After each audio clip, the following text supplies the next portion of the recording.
Les Panathénées. Les Panathénées sont de grandes fêtes annuelles d'Athènes, religieuses et sociales, qui montrent toute leur splendeur tous les 4 ans. Elles sont alors appelées Grandes Panathénées et durent entre 4 et 8 jours en fonction du pouvoir actuel de la cité. De grands jeux et fêtes sont alors organisés pendant toute la semaine, sauf le dernier jour pendant lequel est organisée la procession du Péplos. Ces fêtes réunissaient tous les habitants d'Athènes et au-delà. Nous vous présenterons ces deux parties. 1. Les jeux. Les jeux sont divisés en deux catégories, ceux pour tous et ceux réservés aux citoyens athéniens.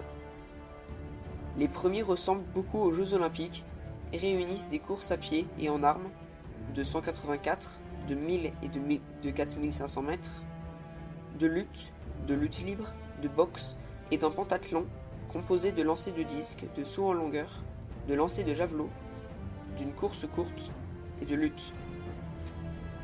Mais ces jeux ne se contentaient pas de copier Olympie et incluaient des concours de musique à la flûte et à la lyre et de poésie ainsi que des courses de chars. Les épreuves réservées aux citoyens sont plus dangereuses et plus prestigieuses. Il s'agit des pierriques, danses armées, des lancers de javelot à cheval, mais aussi de véritables combats, reconstituant des batailles mythiques comme celle de la guerre de Troie. Les vainqueurs se voyaient se faire offrir des couronnes d'olivier, ainsi que des jarres entières d'huile d'olive sacrée, en provenance des jardins interdits d'Athéna.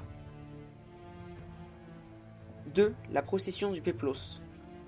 Lors du dernier jour des Panathénées, l'ensemble des habitants d'Athènes, citoyens ou non, se réunissaient en une procession qui partait des portes sacrées, dans le quartier des Céramiques, traversait l'agora et se dirigeait vers l'acropole en empruntant la voie sacrée.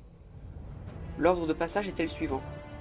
Venaient d'abord les athlètes, suivis des hauts magistrats, des membres de la boulée, des stratèges entourés des fantassins et des cavaliers, les éphèbes.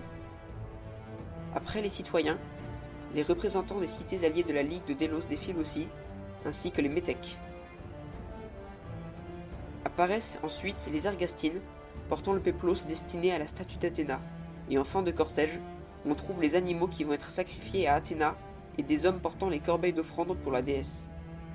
Le péplos est mis à la vieille statue de bois d'Athéna, enfermée toute l'année dans l'érectéion, et sorti à cette occasion.